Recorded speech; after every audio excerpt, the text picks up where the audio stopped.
찬송가 287장, 찬송가 287장, 예수 앞에 나오면 찬송하시겠습니다. 예수 앞에 나오면 죄사함 받으며 주의 품에 안기어 편히 쉬리라. 우리 주만 믿으면 모두 구원 얻으며 영생 복락 멸류관 확실히 받겠네. 예수 앞에 나와서 은총을 받으며 마음의 기쁨 넘치어 감사하리라. 우리 주만 믿으면 모두 구원 얻으며 영생 복락 멸류관 확실히 받겠네.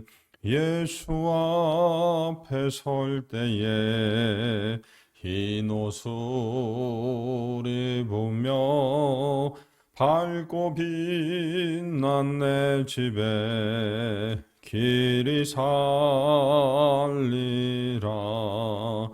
우리 주만 믿으면 모두 구원 얻으며 영생 복락 멸류관 확실히 받겠네. 아멘. 사도신경으로 우리의 신앙을 함께 고백하시겠습니다.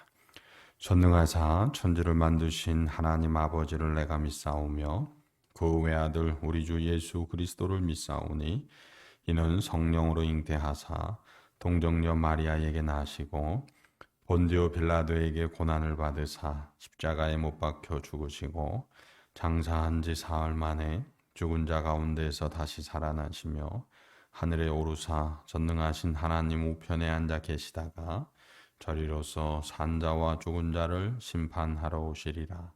성령을 믿사오며 거룩한 공회와 성도가 서로 교통하는 것과 죄를 사하여 주시는 것과 몸이 다시 사는 것과 영원히 사는 것을 믿사옵나이다. 아멘. 하나님 말씀은 출애굽기 2장 11절에서 22절까지 말씀입니다. 구약성경 84면에 있습니다. 출애굽기 2장 11절에서 22절까지 말씀입니다. 함께 봉독합니다. 모세가 장성한 후에 한 번은 자기 형제들에게 나가서 그들이 고되게 노동하는 것을 보더니 어떤 애굽 사람이 한 히브리 사람 곧 자기 형제를 치는 것을 본지라. 좌우를 살펴 사람이 없음을 보고 그 애굽 사람을 쳐 죽여 모래 속에 감추니라. 이튿날 다시 나가니 두 히브리 사람이 서로 싸우는지라. 그 잘못한 사람에게 이르되 내가 어찌하여 동포를 치느냐 하매 그가 이르되 누가 너를 우리를 다스리는 자와 재판관으로 삼았느냐? 내가 애굽 사람을 죽인 것처럼 나도 죽이려느냐? 모세가 두려워하여 이르되 일이 탈로 되었도다. 바로가 이 일을 듣고 모세를 죽이고자 하여 찾는지라. 모세가 바로의 낯을 피하여 미디안 땅에 머물며 하루는 우물 곁에 앉았더라. 미디안 제사장에게 7딸이 있었더니 그들이 와서 물을 길어 구유에 채우고 그들의 아버지의 양떼에게 먹이려 하는데 목자들이 와서 그들을 쫓는지라. 모세가 일어나 그들을 도와 그 양떼에게 먹이니라. 그들이 그들의 아버지 루엘에게 이를 때에 아버지가 이르되 너희가 오늘은 어찌하여 이같이 속히 돌아오느냐? 그들이 이르되 한 애굽 사람이 우리를 목자들의 손에서 건져내고 우리를 위하여 물을 길어 양떼에게 먹였나이다. 아버지가 딸들에게 이르되 그 사람이 어디에 있느냐? 너희가 어찌하여 그 사람을 버려두고 왔느냐? 그를 청하여 음식을 대접하라 하였더라. 모세가 그와 동거하기를 기뻐하며 그가 그의 딸 십보라를 모세에게 주었더니 그가 아들을 낳음에 모세가 그의 이름을 게르솜이라 하여 이르되 내가 타국에서 나그네가 되었음이라 하였더라. 아멘. 할렐루야. 오늘 말씀은 어제의 말씀에서 근 40년의 세월이 지난 후에 벌어지는 일들입니다. 모세가 장성한 후에라고 11절 말씀에서 시작하고 있습니다. 모세가 이제 그의 양어머니 바로의 딸, 즉 바로의 공주에게 길리워져 왕실에서 정말 제대로 된 그러한 교육들을 다 받았고요. 그리고 그가 나이도 이제 차서 정말 육신적으로도 그렇고 이 지식적으로도 그렇고 경험적으로도 그렇고 힘이 왕성한 때, 장성한 후에입니다. 그때에 모세가 고통받는 자기 히브리 사람들을 둘러보러 갑니다. 자, 여기서 우리가 이해해야 할 것이 있어요. 모세가 유모, 즉 자기의 친어머니를 통해서 양육을 받았잖아요. 그때 어머니는 모세에게 무슨 말을 했을까요? 히브리 사람, 너는 히브리 사람이라는 이야기를 하지 않았겠어요? 그리고 너는 우리를 이 압제에서 구원할 사람이라는 그런 말도 하지 않았겠어요? 아니면 최소한 너는 히브리 사람이니까 히브리 사람을 위해서 큰 일을 하는 사람이 되어야 한다라는 그러한 말을 듣지 않았겠어요? 그는 어려서부터 자기가 히브리 사람임을 알았던 것입니다. 그래서 장성한 후에 장성하면서 그는 계속 나는 히브리 사람이라는 걸 알았고, 그리고 히브리 사람들이 우리 출애굽기 1장에서 보여주고 있듯이 바로 왕이 히브리 사람들, 이스라엘 민족을 견제하기 위해서 그들에게 고된 노역을 시키잖아요. 비돔과 라암셋의 국고성을 건축하는 아주 고된 노동을 시키잖아요. 즉 노예로 부리는 그 히브리 민족, 자기 동족의 아픔을 모세는 알고 있었습니다. 그래서 그걸 한번 둘러보러 갔는데 마침 거기서 애굽 사람이 자기 동족을 심하게 못살게 굴고 때리는 것을 보게 됩니다. 그때 그는 분노가 일어나서 그 분노를 주체하지 못하고 사람들이 있나 없나를 살핀 후에 사람이 없음을 보고 그 애굽 사람을 쳐 죽여서 모래에 감추는 그런 일을 저지릅니다. 그리고 다음에도 또 다시 나가보죠. 그런데 이번에는 어찌 된 거예요? 히브리 사람이 서로 다투고 있었다는 겁니다. 그러면서 잘못한 사람에게 왜 당신이 이렇게 서로 동족끼리 다투느냐? 네가 잘못했다라는 이야기를 하니까 이 사람이 입에서 놀라운 이야기가 나옵니다. 아니, 누가 너를 우리의 재판관으로 삼았느냐? 네가 지난번에 애굽 사람을 쳐 죽인 것처럼 오늘 나를 쳐 죽이려 하느냐? 이런 이야기를 듣게 되죠. 모세는 두려움이 휩싸입니다. 내가 몰래 했다고, 비밀이 했다고 생각했던 그 살인이 탈로 났다라고 생각을 하죠. 그리고 이 모세의 살인이 곧 바로의 귀에 들립니다. 그러니까 오늘 말씀을 보면 바로가 이 일을 듣고 모세를 죽이고자 한다는 표현이 나오고 있어요. 바로는 모세를 살인자로 죽이고자 했습니다. 그래서 어쩔 수 없이 모세는 이 애굽 왕궁을 피해서 미디안 땅, 미디안 광야로 도망칩니다. 그렇게 허무하게 도망쳐간 그 미디안 땅에서 우물 곁에 있을 때에 인연을 만나게 되죠. 그는 미디안 제사장 르우엘의 딸들, 7딸들이 그 자신 아버지의 양떼에게 물을 먹이기 위해서 우물가에 왔어요. 그리고 물을 퍼다가 구유에 놓고 양떼가 그것을 먹게 하려고 하는데 일종의 불량배들을 만나게 됩니다. 그 불량배들이 르우엘의 딸들이 하는 것을 물리치려고 그래요. 회방하고. 그때 모세가 그 불량배 목자들을 물리치고 그 루엘의 딸들이 양들에게 물을 먹일 수 있도록 선대합니다. 자, 이제 집으로 돌아가서 루엘의 딸들이 아버지 루엘에게 이야기를 하지요. 그랬더니 아버지 루엘이 아니 그렇게 고마운 분을 어떻게 그냥 보냈느냐. 얼른 음식을 해다가 그분을 청하라고 하죠. 그래서 음식을 먹고 그 환대에 모세는 기뻤고 그리고 미디안 제사장 르우엘과 함께 있는 것을 기뻐해서 르우엘이 그 딸 중에 십보라를 그의 아내로 맞이하게 해줍니다. 그리고 그 가운데에 태어난 아들 그의 이름을 게르솜이라 했다고 해요. 게르솜은 번역하면 내가 타지에서 나그네 되었다. 나그네라는 뜻이라는 거죠. 이렇게 오늘 말씀이 맞춰지고 있는데 우리는 오늘 이 말씀을 통해서 왜 모세는 과연 40세에 하나님께 쓰임을 받지 못했을까라는 것을 생각해 보게 됩니다. 그러면서 하나님의 구원 사역, 하나님의 일을 해나가는 것에 있어서 필요한 것이 무엇인가를 우리가 살펴보게 됩니다.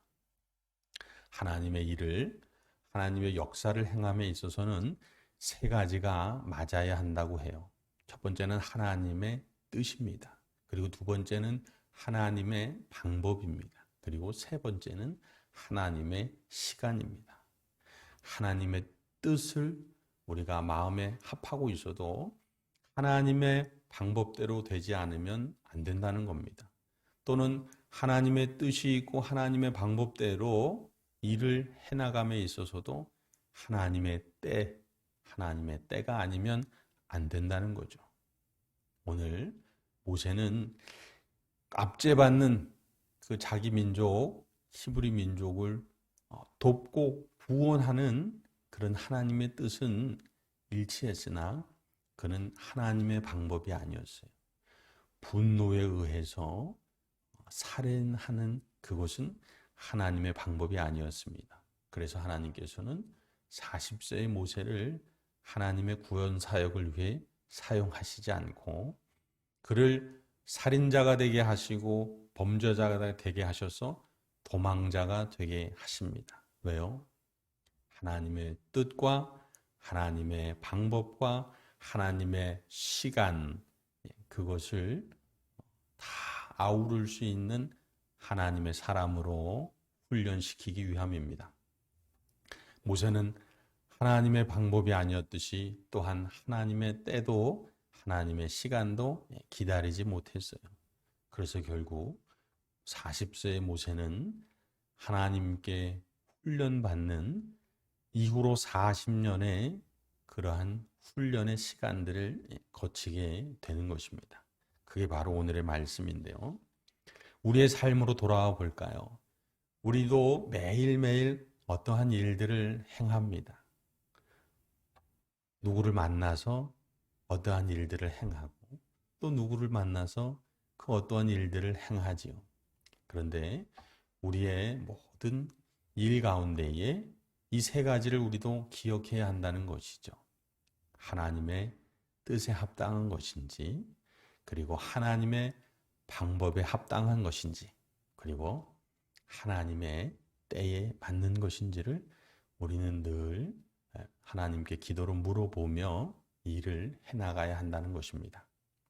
그러면 우리를 통해서 하나님의 구원의 사역, 구원의 역사가 이루어지게 되는 것이죠. 그리고 우리의 삶 속에 크고 작은 문제는 있어도 평안하며 하나님께서 주시는 형통을 맛보게 되는 것이죠.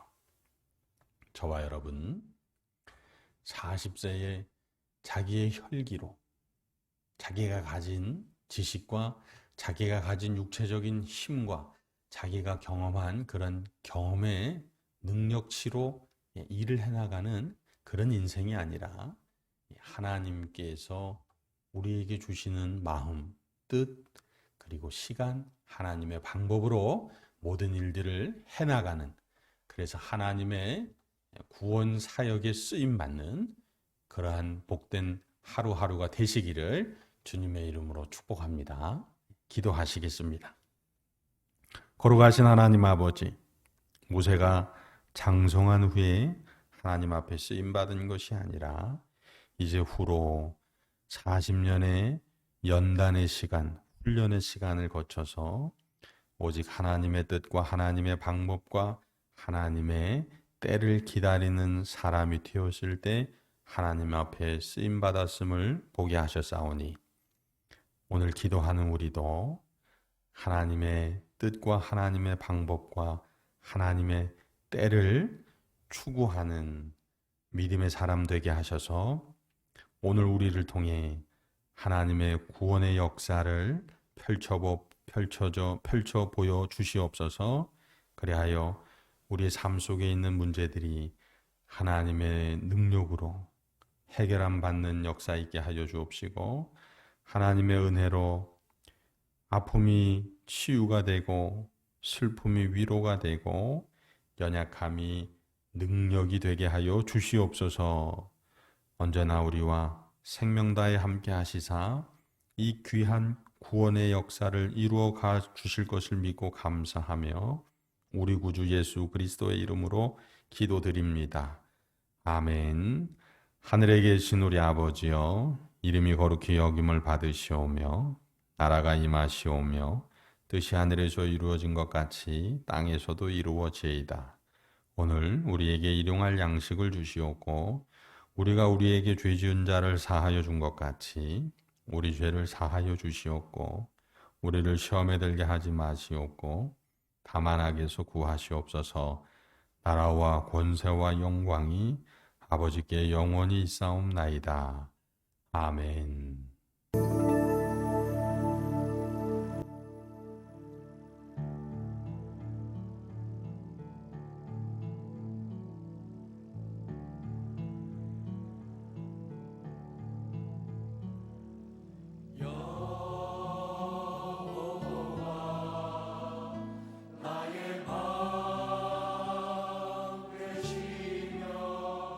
나의 영광, 나의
주